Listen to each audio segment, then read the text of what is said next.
네, 안녕하세요. 저는 이번에 24년도에 충남 음악 임용을 초수 합격한 합격자입니다. 그래서, 네, 감사합니다. 저는 사실 인터넷 강의로만 들어서 선생님들이 이런 장소에서 수업하시는지는 오늘 처음 와봤고요. 우선 합격 수기를 발표하기 앞서서 저는 90년생으로 좀 늦게 시험을 준비를 했고, 또 지금 앞에 있는 6살 아이를 육아하면서 육아를 병행해서 공부를 했습니다. 그리고 1, 2차는 전혀 스터디를 하지 않았고요. 그리고 주 8시간 시간 강사를 병행해서 저는 제 강의비는 제가 벌고 싶다는 생각이 있어서 이거는 11월 마지막 시험 볼 때까지 계속 주 8시간씩 시간 강사를 병행했습니다. 그리고 23년 4월에는 교생 실습을 하였고, 또 8월에는 제가 계절제 대학원을 다니고 있어서 8월에 계절학기 수업이 있었어요. 그거를 마저 듣고 23년 8월에 교육대학원 졸업과 동시에 24년 임용에 초수 합격하였습니다. 그래서 제가 이거를 말씀드리는 이유는 제가 엄청 대단한 사람이라고 말씀드리는 게 아니라 제가 이렇게 해서 했으면은 여기 계신 여러분들도 충분히 할 수 있다는 말씀을 드리고 싶어서 이렇게 제 설명을 먼저 했고요. 저는 우선 제가 지금 보신 것처럼 23년도에 스케줄이 공부를 완벽하게 할 수 있는 스케줄이 아니라고 생각했기 때문에 22년도에 미리 강의를 듣기 시작했어요. 그래서 제 자신의 스케줄에 맞춰서 운용 가능한 게 서정팀 수업이라고 생각해서 서정팀 수업을 사용하였고, 그리고 서정팀은 골든타임 첨삭을 1년 내내 아무 때나 해주시기 때문에 저는 22년 5월, 6월에 이미 서양음악사랑 국악의 기본반을 수강하는데, 저는 22년부터 23년 공부하면서 단 한 번도 수강이 밀린 적은 없었어요.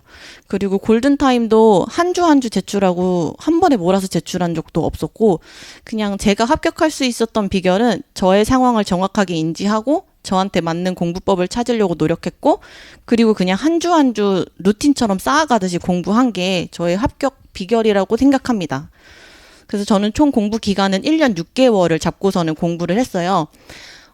그래서 전공 시험을 시기별 공부법을 말씀드리면, 우선 저는 아이를 키우기 때문에 아이가 유치원에 간 시간, 그리고 아이가 잠든 시간밖에 공부할 수 없었어요.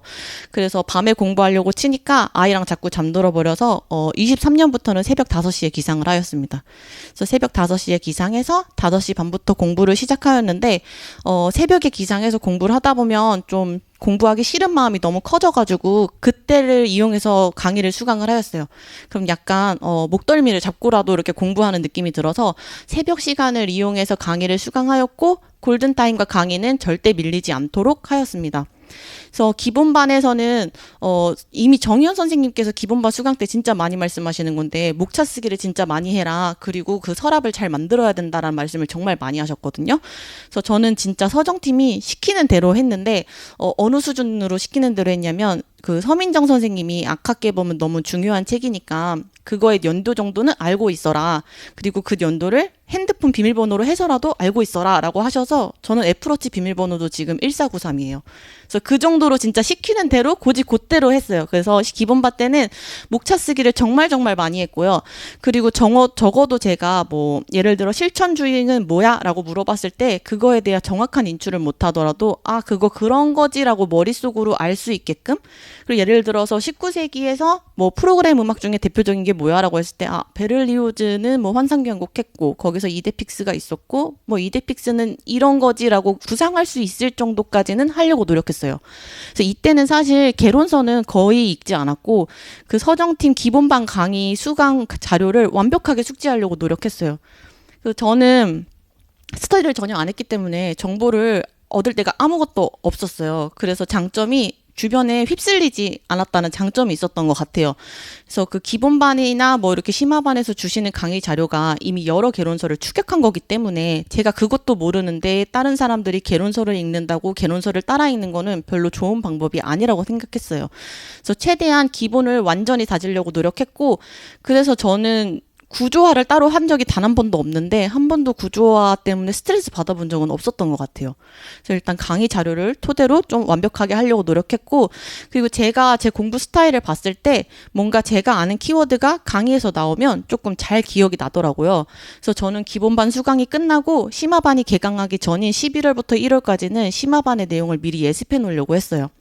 그래서 서민정 선생님의 그 국악 심화반 같은 경우에 교재를 희소쌤에서 팔고 있어서 그걸 미리 구매하고, 그리고 선생님들한테 카페에서 제가 이러이러한 상황인데 어떤 개론서를 읽는 게 좋겠느냐라고 미리 여쭤봐서 그 개론서를 미리 읽으면서 그 내용을 미리 숙지하려고 노력을 했습니다.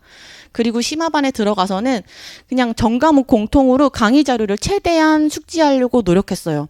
그리고 저는 마지막까지 들고 있었던 자료는 정희원 선생님의 심화반 자료는 진짜 마지막까지 10번 넘게 읽으면서 들어갔거든요. 그리고 국악은 그 공부를 서브노트 제작으로 하였고, 서양음악사는 개론서를 회독하는 것, 그리고 화성학은 아예 강의 자료랑 골드타임을 2장씩 출력을 했어요. 저는 인터넷 강의이기 때문에 총 5번까지 출력이 가능했거든요. 그래서 하나는 강의 자료를 수업 시간에 메모하는 용도로 사용하고, 그 강의 자료에서 푸는 내용을 제가 그 다음에 강의가 끝난 다음에 백지에서 다시 풀었어요. 그렇게 풀었을 때 틀리면 새로운 거 뽑아서 또 풀고, 아니면 찍어놔서 또 풀고를 반복했고, 골든타임도 하나 제출한 다음에 다시 돌아왔을 때 틀린 거 또 풀고. 그래서 이거랑 이제 여름쯤 되면 오늘의 화성 여시는데, 오늘의 화성도 한 4-5번은 더 풀었던 것 같아요. 그래서 제가 모르는 거 별표해놓고 빈칸에서 또 풀고, 그래서 내가 좀 풀렸다 싶으면 그 개념은 그때 연조분을 가서 했어요. 그래서 처음부터 연주본으로 가버리면 너무 방대한 양의 해석을 다 해야 됐기 때문에 제가 공부하고자 하는 개념을 분석하려면 너무 오래 걸린다 생각이 들어서 강의 자료를 여러 개를 뽑아놓고 다시 푸는 방식으로 했습니다. 그 음악교육학은 심화반 공부할 때 진짜 어렵다고 느꼈는데, 일단 개론서를 회독하긴 회독하는데요. 이게 인출이 안 돼서 너무 스트레스를 많이 받았어요. 그래서 인출은 기본서를 일단 딸딸 외워서라도 인출하는 연습을 하려고 노력을 했어요. 그래서 원래 이 시기에는 인출은 하지 말고 그냥 인풋만 해라, 아웃풋 없어도 된다라고 하지만 좀 불안했어요, 저는. 그래서 개론서로 최대한 회독하지만 기본서를 통해서라도 아웃풋을 하려고 좀 노력했던 시기가 이 시기입니다.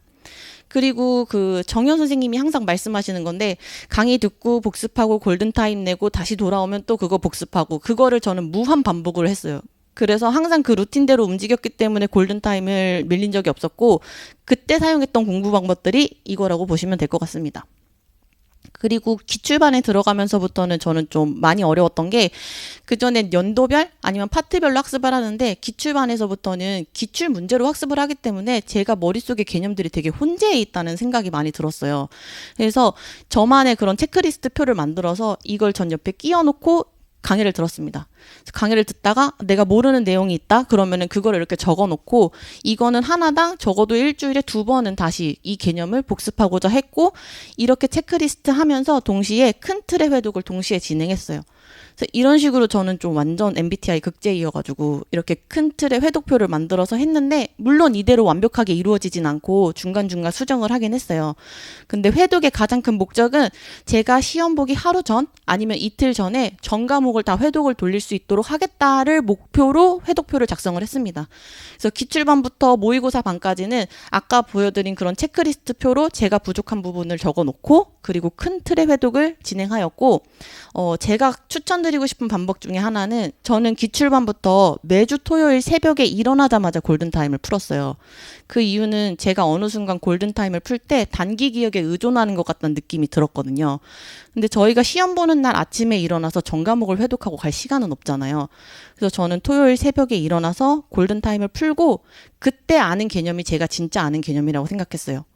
그래서 단기 기억에 의존하지 않기 위해서 기출반 때는 이렇게 풀었는데, 물론 초창기에는 너무 아는 게 없는 것 같아서 스트레스를 많이 받았지만 이러한 방식으로 공부한 게 시험 날에는 좀 많이 도움이 되었습니다. 그래서 저는 이 방법은 한번 해보시기를 좀 추천드리고요. 그리고 아까 말씀드린 것처럼 서양음악사는 저는 이제 단권화를 통한 회독을 통해서 공부를 했는데, 서양음악사를 통해서 말씀드리고 싶은 거는, 저희가 서양음악사의 중요한 개론서가 2개 있잖아요. 들베랑 그라우트. 저는 솔직히 그라우트는 단 한 번도 전체 회독을 돌린 적은 없습니다. 그래서 이 부분에 대해서 너무 스트레스를 받아서 희원쌤하고도 많이 상담을 했는데, 그라우트가 저는 너무 안 읽히더라고요. 근데 희원쌤은 항상 맥락 때문에 개론서를 읽어야 된다 하고, 또 카페에서는 그라우트 같이 딥한 개론서를 읽어야지만 임용시험을 볼 수 있다고 하는데, 저는 들배 말고는 읽히지가 않아서 그 부분에 대해서 상담을 드리니까 뭐든 읽히는 개론서를 빨리빨리 읽는 게 좋다고 하셨어요. 그래서 제가 그럼 그라우트는 발췌독해도 괜찮을까요? 라고 했을 때 충분하다고 말씀을 하셨거든요. 그래서 저는 일단 희원 선생님 자료를 무조건 퍼스트로 숙지를 한 후에 그 다음에 들배로 맥락을 읽고 들배에서 희원 선생님 자료보다 조금 내용이 부족한데 하는 부분을 그라우트로 발췌독했습니다. 그래서 이미 희원쌤 자료에 다양한 게 모여있긴 한데 맥락을 통해서 새들배를 읽고 그리고 그라우트로 발췌독을 하다 보니까 한 10월, 9월, 10월쯤에는 그라우트가 조금 읽혔어요. 그래서 그때는 뭐 중세부터 르네상스까지는 전체 회독 돌리고 고전은 부분별로 발췌독, 낭만도 발췌독, 현대 다 전체. 그래서 저는 이제 중세 르네상스까지는 너무 기출이 많이 되기 때문에 전체 회독까지 하고 고전이나 바로크 같은 경우에는 발췌독으로 끝까지 진행하는 방식으로 이렇게 공부를 했습니다. 그리고 단권화를 했는데 희원 선생님 자료에다가 제가 조금 더 추가하고 싶은 자료를 넣어서 단권화를 했어요. 전 아이패드로 공부했기 때문에 이런 식으로 지금 모자이크 처리되지 않은 부분들이 다 제가 집어넣은 자료들입니다. 그래서 그 골든타임이나 모의고사를 계속 보다 보면 선생님들이 강의 자료에 없는 내용과 자료들을 문제에 제출하실 때가 있어요.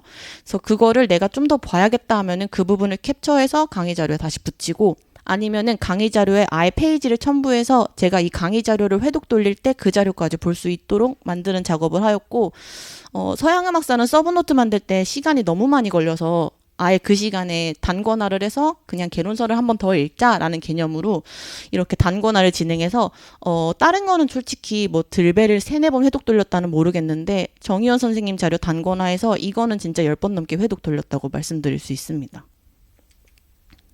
그 다음에 국악인데요. 저는 사실 서브노트를 만들 생각이 추호도 없었어요. 아까 처음에 말씀드린 것처럼 저는 공부 시간이 절대적으로 부족했기 때문에 서브노트를 만들고 싶지 않았는데 국악은 이상하게 제가 완벽하게 개념이 이해되면 표로 정리해 놓는 게 좋을 것 같다는 생각이 들어서 표 정리를 시작하던 게 그냥 서브노트화 됐습니다. 그러니까 국악은 파생곡도 너무 많고 여러 가지 곡이 겹쳐 있는 게 많아서 그 곡들의 공통점 그리고 공통적으로 나타나는 특징, 차이점, 그리고 특징들을 이렇게 한꺼번에 정리하면 제가 눈으로 볼 때 너무 좋더라고요. 그래서 이런 식으로 저는 표 정리하는 게 저한테 도움이 돼서 했습니다. 그러니까 서브노트를 만들기 위해서 공부한 게 아니라 공부의 방식 자체로서 이렇게 서브노트를 이해하는 방식으로 사용을 했어요. 그 다음에 고악보들 같은 것도 되게 여러 시대에 흩어져 있거든요. 특히 기악보들 있고 가곡악보도 갑자기 어느 시대에 튀어나온다던가. 근데 저는 그거를 한 번에 연도별로 쫙 보고 싶었어요. 그래서 그런 것도 표정리로 이렇게 해서 뭐 해동가요 같은 것도 원래 파트는 완전 뒤에 나오는데 지금 보니까 청구연간 다음에 이게 해동가요가 나오는구나. 뭐 이런 식으로 기악보랑 가곡보를 그냥 섞어가지고 연도별로 정리를 했습니다. 이건 그냥 제가 이렇게 하고 싶어서 했던 거고요. 그리고 특히나 국악을 할 때는 저는 진짜 악보를 끼고 살았어요. 저는 플룻 전공이기 때문에 정간보를 볼 일이 거의 없었어요. 근데 이미 서민정 선생님이 말씀하셨겠지만 그 국립국악원 사이트에 들어가면 정악보도 있고 판소리보도 있거든요. 그래서 예를 들어 뭐 적성가가 가곡성 우조래 그러면 가곡성 우조에서 끝나는 게 아니라 얘가 왜 악보에서 가곡성 우조인지를 찾아봤습니다. 그 심청가 같은 거 치면 다 5선보 정간보로 나오거든요. 그래서 장단이 진양이고 음이 되게 높네. 그래서 가곡성 우조네. 그럼 다른 거에서는 또 이렇게 높게 나오는 게 뭐가 있을까 찾아보는 식으로 좀 공부를 했고 국악도 만약에 이런 악보를 주고 악곡에 대해서 묻는다면 그냥 제가 이렇게 문제를 만든 거예요. 만부에서 묻는다면은 1번 정보는 20박인데 갈라치네. 근데 18박은 아니니까 수제천이나 동동은 아니네. 이런 식으로 유추하는 연습을 해서 했습니다. 왜냐면 시험에는 다 이런 식으로 나오기 때문에. 그리고 만약에 뭐 군악에서 건마성이 나온다. 그러면은 국악의 건마성은 높은 음이다가 아니라 국악의 건마성이 높은 음으로 악보에서 어떻게 나오는가를 찾아봤어요. 그거 다 나오거든요.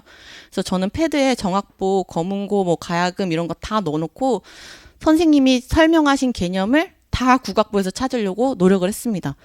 그리고 이런 식으로 만약에 연음이 있는 것과 연음이 아닌 것의 차이를 뭐 대금보와 피리보를 2개 동시에 놓고 확인한다든지 아니면은 뭐 볼령에서 해량이 파생됐을 때 음이 어떤 식으로 비슷한지를 또 악보에서 찾아낸다든지 이런 식으로 악보를 엄청 많이 활용하면서 공부를 했습니다.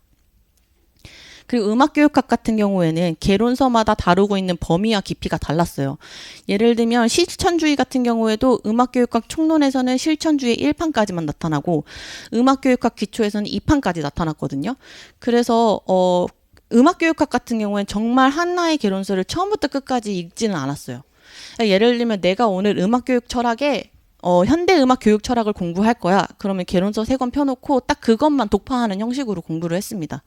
그래서 되게 철학이랑 심리 그리고 교수법에서 개론서마다 다루고 있는 범위와 깊이가 엄청 달랐어요. 그래서 그런 거를 제가 다시 이해하기 위해서 이런 식으로 목차 정리하면서 총론에서는 이런 식으로 실천주의 목차가 나오고 음악교육 기초에서는 이런 식으로 목차가 나오는구나 하고 정리하면서 공부를 했습니다. 이 부분이 끝인 것 같은데요. 그래서 저는 부분으로는 이렇게 공부했고, 화성학 같은 경우에는 기술이라는 말씀을 진짜 많이 하시거든요. 그래서 저는, 기술을 나름대로 잘 쌓았다고 생각을 했는데, 그 희소 6월 실전 모의고사가 있었어요. 그때 화성학 문제를 거의 다 틀리고 제일 급하게 했던 게 그 오늘의 화성을 전년도 거를 미리 구매해서 했습니다.